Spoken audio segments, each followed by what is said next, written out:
நாமக்கல் மாவட்டம் பள்ளிப்பாளையத்தில் அரசு பேருந்து டிக்கெட் கேட்ட நடத்துனரை தாக்க முயன்ற மதுப்பிரியர். சமூக வலைதளத்தில் வைரலாகும் வீடியோ. நாமக்கல் மாவட்டம் திருச்செங்கோடு சாலை SPP காலனி பகுதியிலிருந்து அரசு பேருந்து ஒன்று பள்ளிப்பாளையம் நோக்கி வந்து கொண்டிருந்தது. அப்போது தாஜ்நகர் என்ற பகுதியில் மதுப்பிரியர் ஒருவர் அரசு பேருந்தில் ஏறியுள்ளார். அப்போது பணியில் இருந்த நடத்துனர் வரதராஜ் என்பவர் மதுப்பிரியரிடம் எங்கு செல்ல வேண்டும் என கேட்டு டிக்கெட் எடுக்க கூறினார்.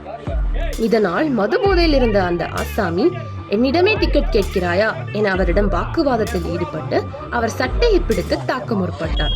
இதனை அடுத்து அந்த மதுப்பிரியரை அங்குள்ள பயணிகள் நடத்துனரிடமிருந்து மீட்டு காவேரி RS ரயில்வே சுரங்கப்பாதை அருகே வாகன தணிக்கையில் ஈடுபட்டிருந்த போலீசாரிடம் ஒப்படைத்தனர்.